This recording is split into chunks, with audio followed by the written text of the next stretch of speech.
आज का वचन है भजन संहिता 23 अध्याय उसके 4 वचन से हम देखेंगे। हालेलुया। भजन संहिता 23 अध्याय 4 वचन। यहाँ पे लिखा, चाहे मैं घोर अंधकार से भरी हुई तराई में होकर चलूं तो भी हानि से न डरूंगा, क्योंकि तू मेरे साथ रहता है। तेरे सोटे और तेरी लाठी से मुझे शांति मिलती है। मेरे सताने वालों के सामने मेरे लिए मेज बिछाता है।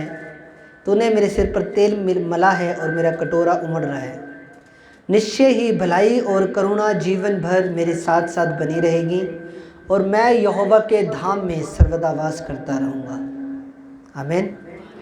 यहाँ पे क्या लिखा, चाहे मैं घोर अंधकार की तराई में होकर चलूँ तो भी हानि से न डरूंगा, क्योंकि तू मेरे साथ रहता है। यहाँ पे दाऊद बोल रहा है कि चाहे मैं घोर अंधकार की तराई मतलब क्या, जो जंगलों के बीच में जो एक स्थान होता है, जो एक बहुत ही भीड़ा और सकरा सा मार्ग होता है, उसको तराई बोलते हैं। जो पहाड़ों के बीच में से, जंगलों के बीच में से बिल्कुल पतले जो रास्ते होते हैं, जहाँ पे जंगली जानवर भी बहुत ज़्यादा होते हैं। तो अब तो आज के टाइम के अंदर तो चिड़ियाघर है, एक अलग से एक सेंचुरी बना दी, वहाँ पे सारे जंगली जानवर रह रहे हैं। बट पहले के टाइम के अंदर ऐसा नहीं था। पहले के टाइम के अंदर क्या था, जानवर वगैरह ऐसे खुले में घूमते रहते थे जंगलों में। हालेलुया। तो दाऊद क्या बोल रहा है कि चाहे मैं अंधकार की तराई में से होकर जाऊं, चाहे घोर अंधकार में से होकर मैं जाऊं, तो भी मेरे परमेश्वर मैं नहीं डरूंगा, क्योंकि तू मेरे साथ है। मैं किसी हानि से नहीं डरूंगा, क्योंकि तू मेरे साथ है। कितना महान विश्वास उसका परमेश्वर पे था। क्योंकि तू मेरे साथ रहता है और तेरे सोटे और तेरी लाठी से मुझे शांति मिलती है। आमीन। जब हम जीसस क्राइस्ट को देखते हैं, आपने कई बार फोटो भी देखी होगी, उसके अंदर आपने क्या देखा, आपने कभी भी प्रभु के हाथ में तलवार नहीं देखी होगी, ना ही कोई धनुष बाण देखा होगा, ना ही कोई गंडासा टाइप कोई चीज़ देखी होगी। प्रभु के हाथ में हमेशा लाठी मिलेगी आपको।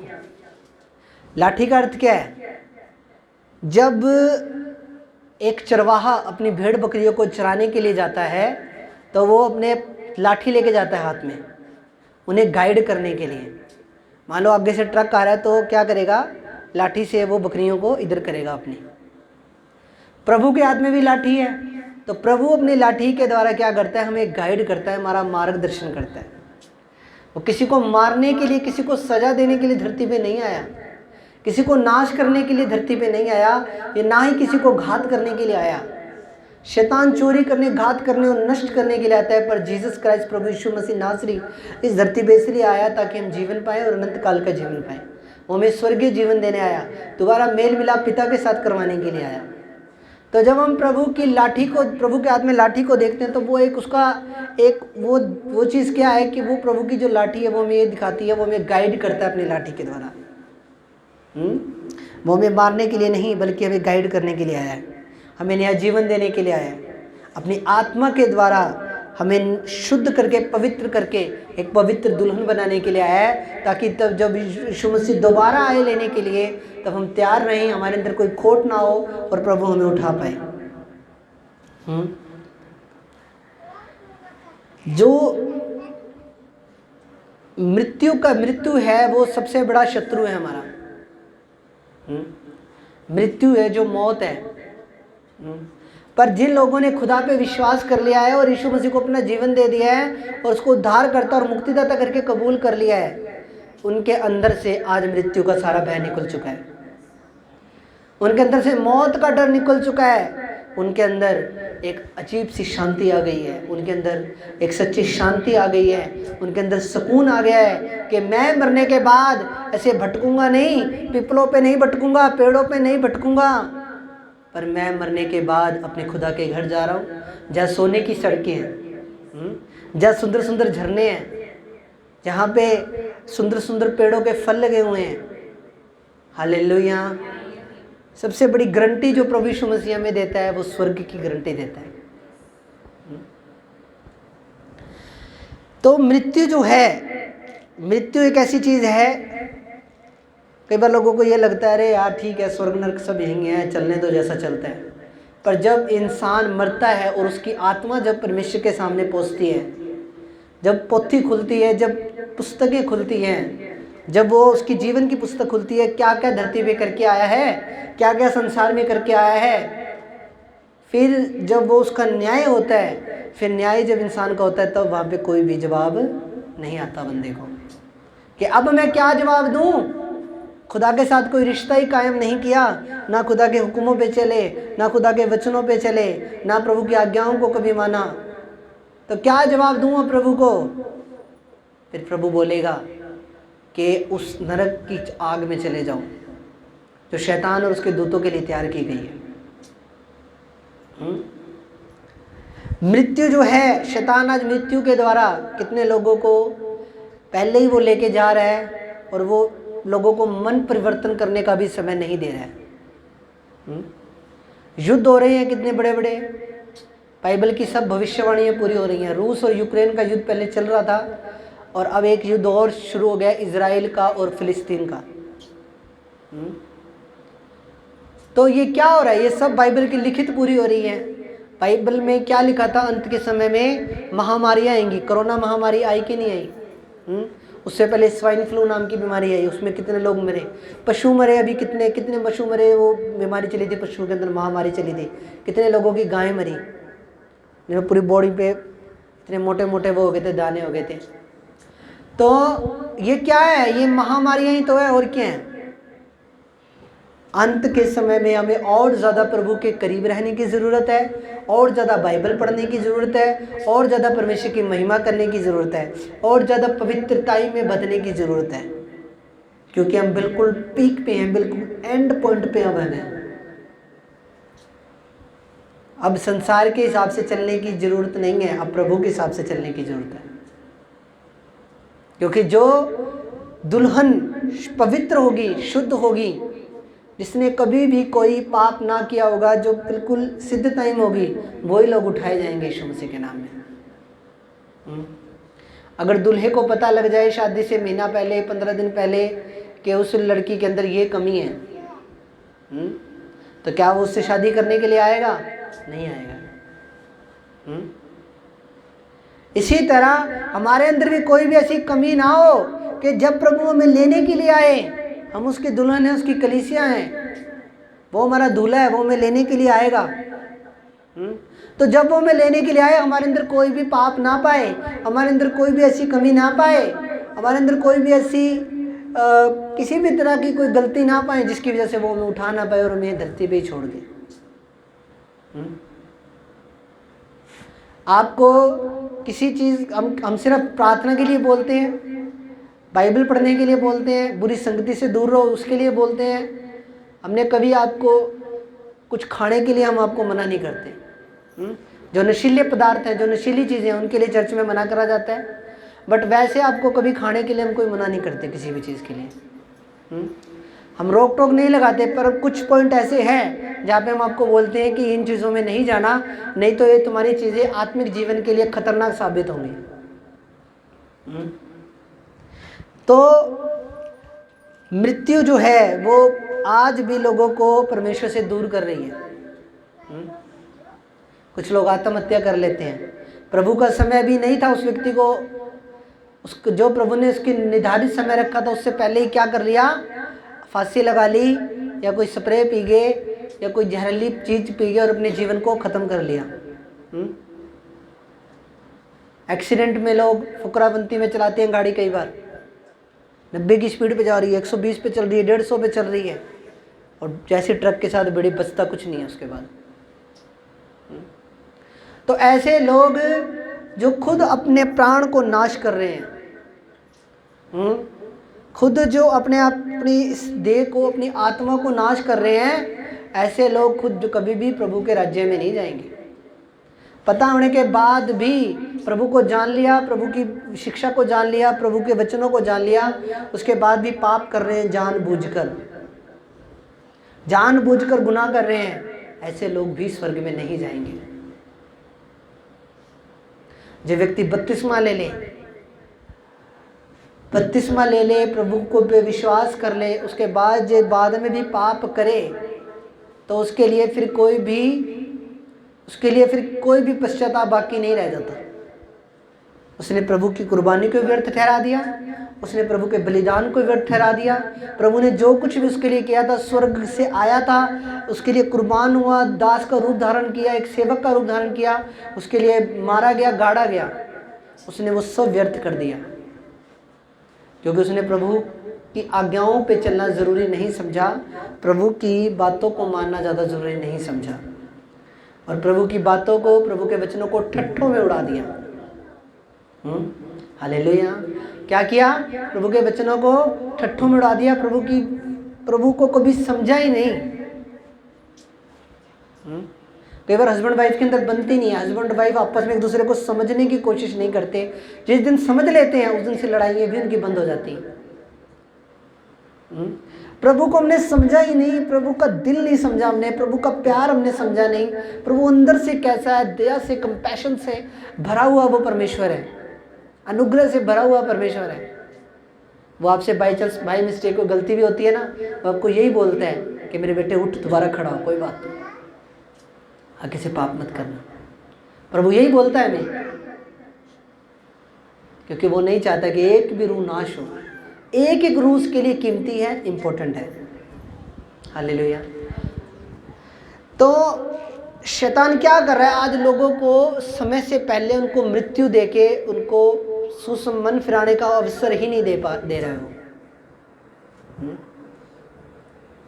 किसी को कुछ गलत संगति में डाल दिया, किसी को कुछ ऐसे कर दिया, वैसे कर दिया, उनको मन फिराने का वो मौका नहीं दे रहे हैं। तो हमें क्या करना चाहिए?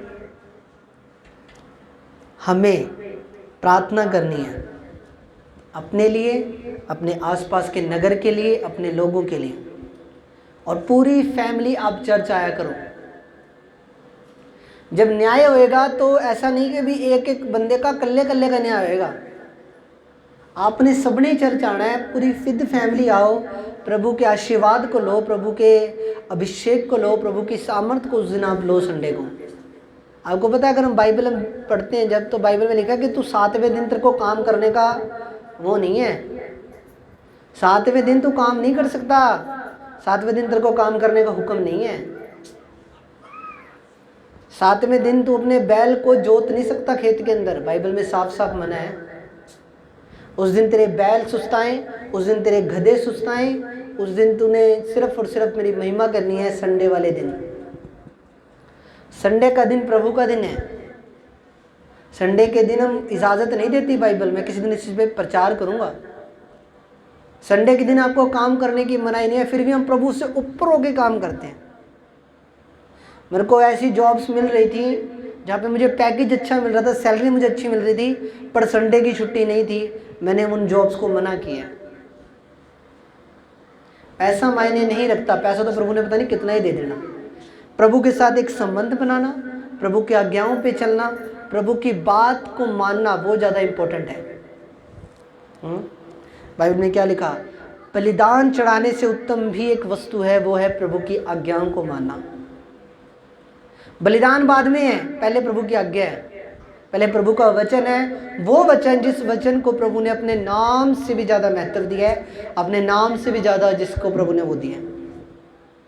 हालेलुया। इसलिए आप आओ, पूरी फैमिली को ही उद्धार की ज़रूरत है, पूरे फैमिली को ही प्रभु में बढ़ना है, पूरी फैमिली को ही प्रभु में मजबूत बनना है। हालेलुया। संडे के दिन हमें काम करने की इजाज़त नहीं है। हम आए प्रभु की महिमा को करने पाए। हालेलुया। तो यहाँ पे प्रभु क्या कह रहा है? दाऊद क्या कह रहा है कि मैं किसी हानि से ना डरूंगा, तू मेरे साथ रहता है, तेरी सोटे और तेरी लाठी से मुझे शांति मिलती है। मेरे परमेश्वर, तू मेरे साथ है। जब आप जा रहे हो, जब आप रात में कहीं जा रहे हो तब भी प्रभु आपके साथ है। जब आप बाइक चला रहे हो तब भी प्रभु आपके साथ है। जब आप किसी अदर स्टेट में जा रहे हो तब भी प्रभु आपके साथ है। Hallelujah, hallelujah. एक बार की आपको बात बताता हूँ। मैं नागपुर चला गया एक बार, 17 की बात है शायद, 18 या 17 की। नागपुर चला गया, बोलो मत प्लीज़, बीच में वचन रिकॉर्ड हो रहा है ऑनलाइन।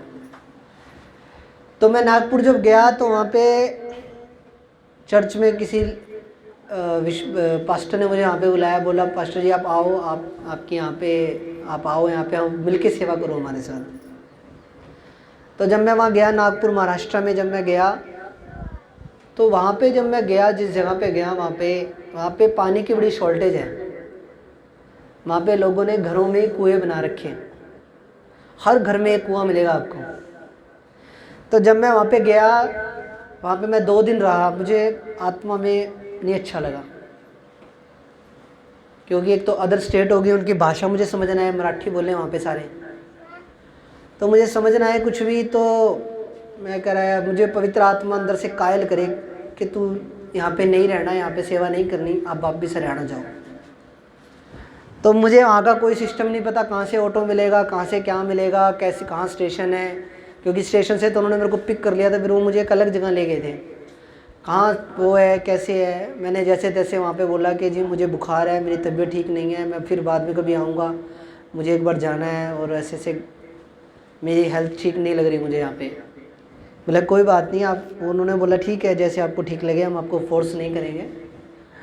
तो फर्स्ट टाइम गया नागपुर, कभी कोई पता नहीं वहाँ पे क्या कैसा क्या कुछ है, वहाँ की भाषा ना समझ में आए, है ना। फिर भी प्रभु ने मेरे को वहाँ से निकाला और वापस सही सलामत लेकर आया। कल्ला था साथ में मैं, उस टाइम उम्र भी कोई ज़्यादा नहीं थी इतनी मेरी। तो जब गया वहाँ पे, तो वहाँ पे फिर जैसे तैसे मैंने ऑटो, मैं वहाँ से निकला सुबह जल्दी 7 बजे ही मैं वहाँ से निकल लिया।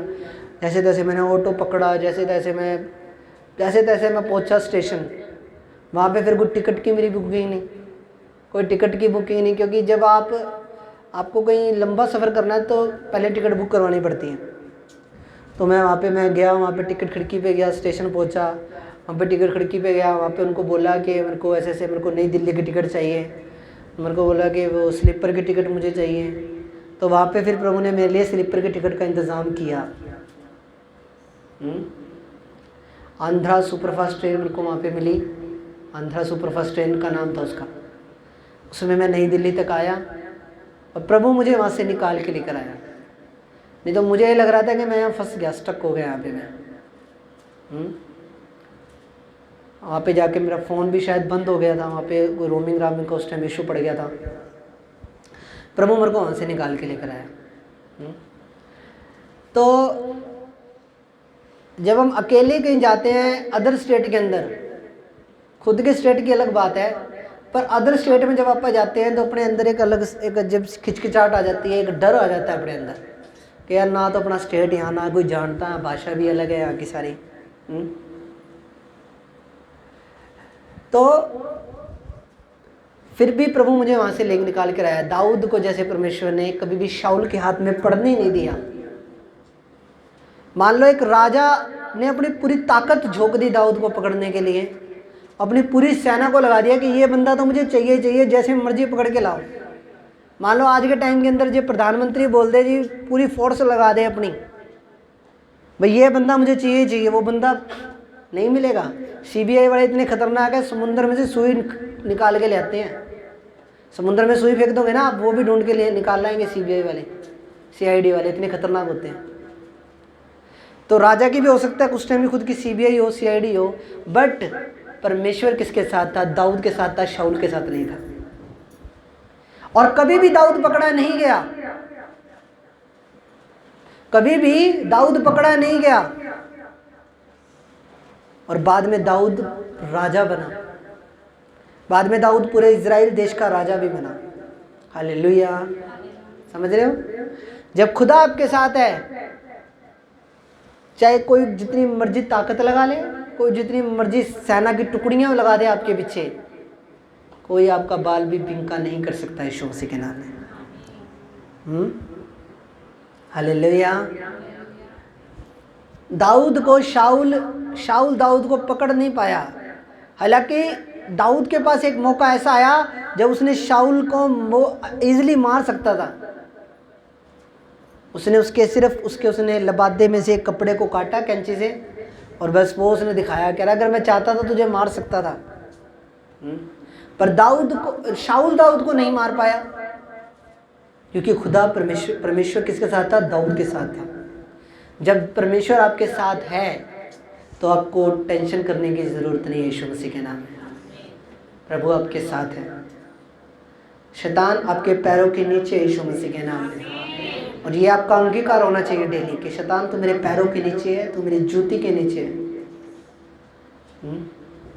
एक वचन हम और पढ़ेंगे, यूहन्ना की पुस्तक 14 अध्याय उसका 1 से 3 वचन हम देखेंगे।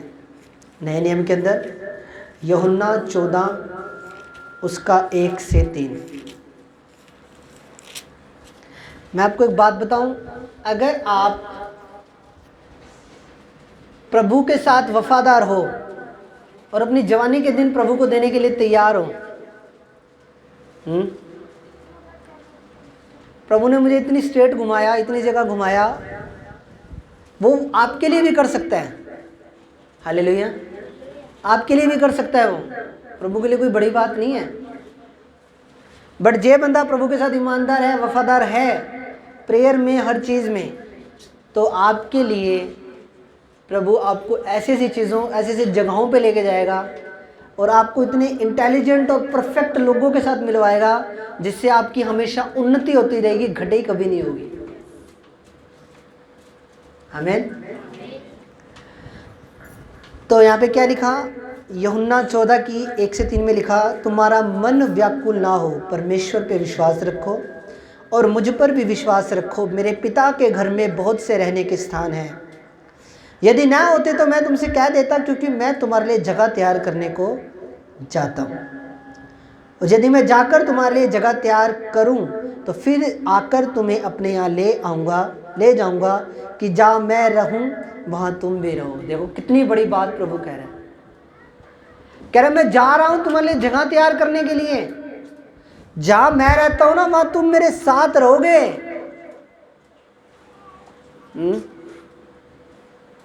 पहले आया, हमारे लिए कुर्बान हुआ, सलीब की दर्दनाक मौत को सहा, उसके बाद तीसरे दिन जिंदा हुआ। उसके बाद कह रहा है कि मैं जा तो रहा हूं पर दोबारा भी लेने के लिए आऊंगा और तुम्हारे लिए जगह तैयार करने के लिए जा रहा हूं। वाह, तारीफ करो प्रभु की। ऐसा परमेश्वर, इतना प्यार करने वाला, इतनी केयर करने वाला, आपके मरने के बाद, आपके जब सो जाओगे प्रभु में, आप उसके बाद की भी टेंशन ले रहा है प्रभु। देखो उसके बाद की भी कह रहा है कि नहीं, मैं आऊँगा तेरे को वापस लेने, मेरे बेटे मेरी बेटी, और मैं तुझे अपने साथ रखूँगा। जब मैं रहता हूँ वहाँ तुम भी रहोगे। आमीन। सैल्यूट है ऐसे परमेश्वर को। वो ये नहीं कह रहा कि हाँ ठीक है चलो तुमने मान लिया, कोई बात नहीं, स्वर्ग में कहीं भी रह लेना, ठीक है, तो कोई छोटी मोटी झोपड़पट्टी दे देंगे तुम्हें। नहीं, जहाँ मैं रह रहा हूँ वहाँ तुम भी मेरे साथ रहोगे। मौत का डर अपने अंदर से निकाल के फेंक दो यीशु मसीह के नाम में। मौत आड़ी है, ठीक है, बट उसके बाद महिमा का समय आपका शुरू होगा यीशु मसीह के नाम में। महिमा का, ग्लोरी का समय शुरू होगा। पृथ्वी की देह खत्म हो जाएगी, स्वर्ग की देह मिल जाएगी और आप स्वर्ग राज के अधिकारी हो गए यीशु मसीह के नाम में। तो प्रभु ने क्या बोला कि मैं तुम्हारे लिए जगह तैयार करने के लिए जाता हूँ। परमेश्वर तक पहुँचना अगर है किसी व्यक्ति को, तो परमेश्वर यीशु मसीह के द्वारा ही पहुँचा जा सकता है। कोई व्यक्ति चाहे जितने मर्जी जगराते करे, जितने मर्जी लंगर करे, कुछ मर्जी करे, पर स्वर्ग जाने का रास्ता सिर्फ प्रभु यीशु मसीह है। उसके अंदर से ही होके जाना पड़ेगा, और कोई दूसरा रास्ता है नहीं। नरक जाने के लिए बहुत रास्ते हैं, स्वर्ग जाने के लिए एक ही रास्ता है, और वो प्रभु यीशु मसीह का रास्ता है। वो कहता है कि मैं जा रहा हूँ तुम्हारे लिए जगह तैयार करने के लिए। जे उसके पास जगह है तो ही कह रहा वो इतनी बड़ी बात, समझ रहे हो। जे मैं आपको बोल रहा हूँ चर्च आ जाओ, वही चर्च आ जाओ, संडे टाइम से चर्च आया करो, प्रभु की महिमा करेंगे, तो जे मेरे पास खुद की चर्च है तभी कह रहा हूँ। जे मेरे पास चर्च ही ना हो फिर मैं कहूँगा आपको भी मेरी चर्च आ जाओ भाई। मेरे पास जब चर्च है ही नहीं तो मैं कहाँ बिठाऊंगा तुम्हें। प्रभु के पास जगह है तभी वो आपको बोल रहा है कि मेरे स्वर्ग में बहुत से रहने के स्थान है, बहुत, एक नहीं। कोई ये ना सोचे कि जी एक कमरा दे दिया प्रभु ने, उसके अंदर ही 10-20 घुसा दिए इकट्ठे। हाँ जी, जैसे बड़े बिहार से अपने बिहारी भाई आ जाते हैं, वो क्या करते हैं, एक रूम ले लेते हैं, 4-4 5-5 एक ही रूम में घुस जाते हैं, किराया डिवाइड कर लेते हैं। हाँ जी, तो वो भी बड़े मेहनती लोग हैं, मैं उनकी रिस्पेक्ट करता हूँ, पर एक सिखाने के लिए बोल रहा हूँ, क्योंकि वो उनके लिए तो ये प्रदेश है। वो यहाँ पे आते हैं, वो इकट्ठी ले लेते हैं कमरा, एक कमरा ले लिया 3-4 जनों ने मिलके, चलो उसी में रह रहे हैं, क्योंकि वो सुबह गए शाम को इन्होंने आना, बस सोने के लिए आना होता रूम पे। तो पर प्रभु ये नहीं कह रहा कि भी एक ही कमरा है, उसके अंदर ही सारे रहेंगे, नहीं, बहुत स्थान है। हाँ जी, कितने स्थान है? बहुत स्थान है। हालेलुया, बहुत से स्थान है। प्रभु कह रहा है कि ये एक ही स्थान नहीं है, बहुत स्थान है जहाँ पे तुम रहोगे, जहाँ पे तुम्हारा पहले इंतजाम कर दिया गया। तो ये चीज़ दिमाग से निकाल दो कि भाई हम स्वर्ग जाएंगे तो प्रभु ने पता नहीं कैसा कहा हमसे। बहुत स्थान है, बहुत जगह है प्रभु की। ये सारे ग्रह उसी के तो हैं, ये सारी सृष्टि, सारी कायनात उसी की तो है। ये सारी जो भी ऊपर आकाश मंडल है, जो भी है, जो भी चांद है, सूरज हैं, जितने ग्रह हैं, सब हैं, ये सब परमेश्वर की तो बनाए हुए हैं। उल्का पिंड है, आकाश गंगाएं हैं, ये सब प्रभु के तो बनाए हुए हैं। आमीन। तो बहुत रहने के स्थान है। प्रभु कह रहा है यदि ना होते तो मैं तुमसे कह देता। प्रभु यहाँ पे क्या कह रहा है? यदि ना होते तो मैं तुमसे कह देता। प्रभु कह रहा है कि जब मेरे ऊपर वहाँ पे स्थान ना होता ना रहने के लिए, तो मैं तुम्हें पहले ही कह देता कि मेरे ऊपर स्थान नहीं है रहने के लिए।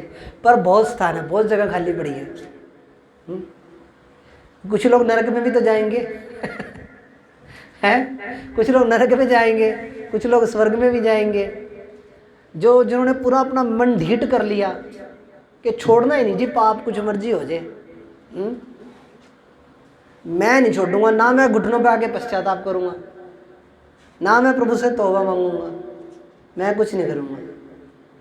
जैसी गड्डी चल रही है वैसे चलेगी। हालेलुया। तो नरक में भी बहुत से लोग जाएंगे, स्वर्ग में तो फिर बहुत से स्थान नहीं है, प्रभु ने बोल ही दिया। आमीन। एक वचन और पढ़ेंगे, यूहन्ना की ही पुस्तक 11 अध्याय 25 वचन। इसी यूहन्ना में ही 11 का 25। यीशु ने उससे कहा, पुनरुत्थान और जीवन मैं ही हूँ। जो कोई मुझ पर विश्वास करता है यदि मर भी जाए तो भी जिएगा, और जो कोई जीवित है और मुझ पर विश्वास करता है वह अनंत काल तक ना मरेगा। क्या तू इस बात पर विश्वास करती है? देखो कितनी बड़ी बात प्रभु यहाँ पे बोल रहा है कि पुनरुत्थान और जीवन मैं ही हूँ। जो कोई मुझ पे विश्वास करता है यदि मर भी जाए तो भी जी उठेगा। फिर जो कोई जीवित है मुझ पे विश्वास करेगा वह अनंत काल तक ना मरेगा। अनंत काल मतलब जिसका कोई समय नहीं है, यानी कि प्रभु ने आपको अमर कर दिया। अनंत काल तक तुम ना मरोगे, क्योंकि हम मरने के लिए नहीं, हम जीवन जीने के लिए बनाए गए यीशु मसीह के नाम में। अनंत काल का जीवन प्रभु ने हमें दिया है। प्रभु का धन्यवाद हो। प्रभु ने हमें अनंत काल का जीवन दिया है। हमें ये नहीं कि मरने के बाद शैतान हमारी आत्मा को नरक में डाल के हमारा पकोड़ा फ्राई कर रहा है, नहीं। हम खुदा के घर जा रहे हैं, उस शांति के स्थान पे जा रहे हैं, प्रभु के पास जा रहे हैं। जो कोई, प्रभु यहाँ पे क्या लिखा, जो कोई मुझ पे विश्वास करेगा यदि मर भी जाए तो भी जिएगा। अब यहाँ पे प्रभु क्या करे, एक बार तो कह रहे हैं मर भी जाए, दूसरी बार कह रहे जिएगा। मतलब क्या है कि एक जो मृत्यु है वो तो आनी आनी है सबकी, और वो भी मृत्यु मसीह लोगों की ऐसे नहीं कि कोई दर्दनाक मृत्यु आ रही है, नहीं। हम मसीह में हैं, हम सोते हैं, आराम से हमारा प्राण निकलेगा। हालेलुया। हमारा जब प्राण निकलेगा ना, हमें पता भी नहीं लगेगा और कि हमारा प्राण निकल गया। पर जब दुष्ट लोग जब मरते हैं, कितनी बुरी तरह मरते हैं, तड़प तड़प के मरते हैं। जो लोग किसी की आत्मा दुखाते हैं, किसी के साथ धक्का करते हैं, नाजायज करते हैं किसी के साथ, उनकी अब मृत्यु देखना कैसी होगी। पर जब जब हमारी मृत्यु आएगी, हम बिल्कुल आराम से प्रभु के घर जा रहे हैं।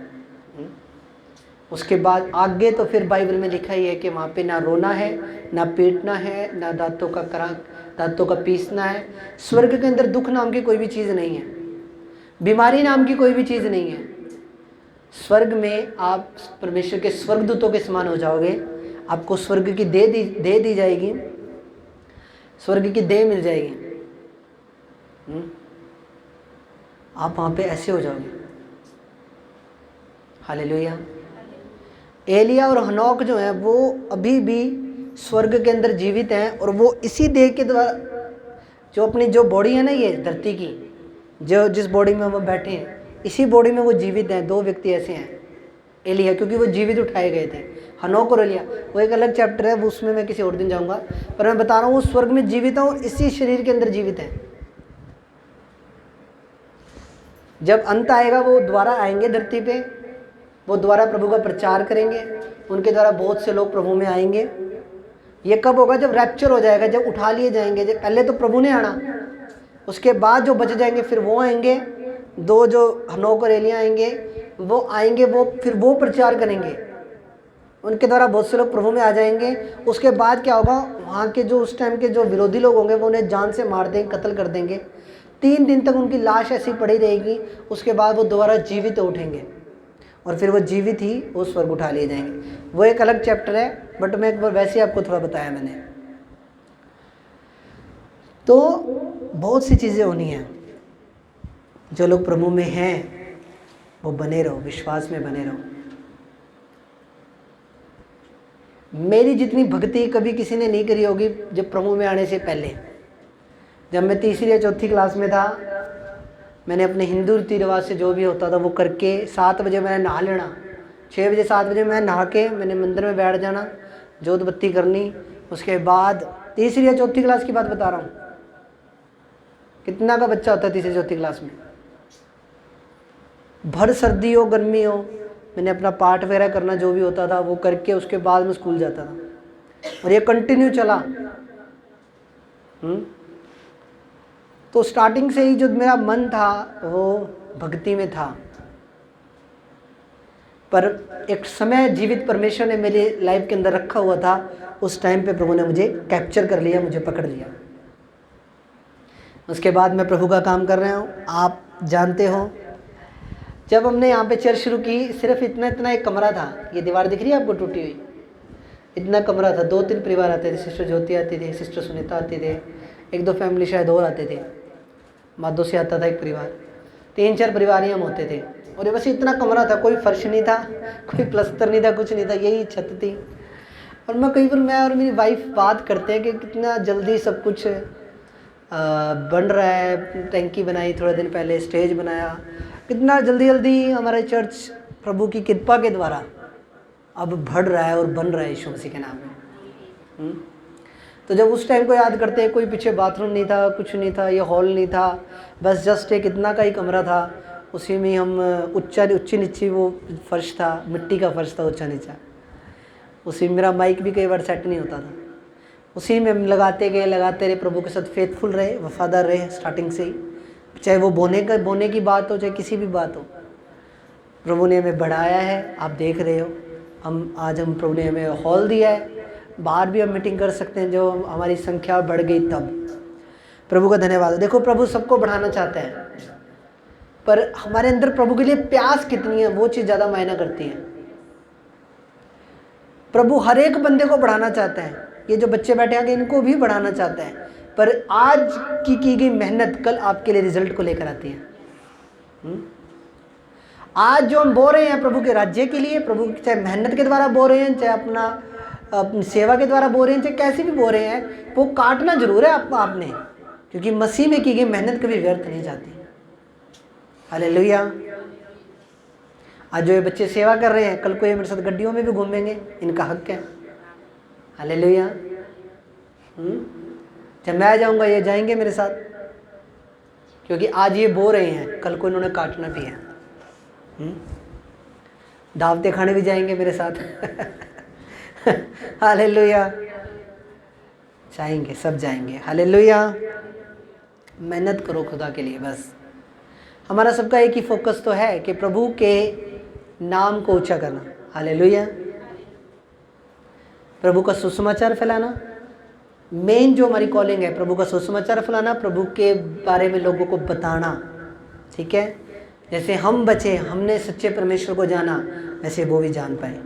खुदा आपको बरकत दे इन वचनों के द्वारा, ठीक है। पुनरुत्थान और जीवन प्रभु यीशु मसीह है, उस पर विश्वास रखो। जीवन में कठिनाई आएंगे, दुख आएंगे, प्रॉब्लम्स आएंगे, कभी अपने विश्वास को टूटने मत देना। हमेशा प्रभु में बने रहो, प्रभु की महिमा करते रहो। खुदा आपके साथ है। हालेलुया। तो प्रभु आपको आशीष दे इन वचनों के द्वारा। मेरा बिलीव है आज के वचन के द्वारा आप ब्लेस हुए हो, आप आशीषित हुए हो और प्रभु ने आपको टच किया है। तो सब जन आंखें बंद करो, प्रार्थना करेंगे। पवित्र पवित्र पवित्र परमेश्वर, सेनाओं के यहोवा ईश्वर, पवित्र आत्मा, होली ट्रिनिटी परमेश्वर, खुदावंद तेरे बेटे बेटियों ने, तेरी कलीसिया ने, तेरी संगत ने प्रभु तेरे जो कलाम को, पाक कलाम को सुना है प्रभु, मैं बिलीव करता हूँ तूने आज जिनसे बातचीत की, इनके विश्वास को बढ़ाया, इनके फेथ को मजबूत किया परमेश्वर। आपका धन्यवाद करता हूँ परमेश्वर। तू इन सबको आशीष दे, बरकत दे पिता, और प्रभु तू इनके साथ हो, इनकी अगुवाई कर पिता। प्रभु यीशु मसीह के नाम से इस प्रार्थना को मांगते हैं, आमीन।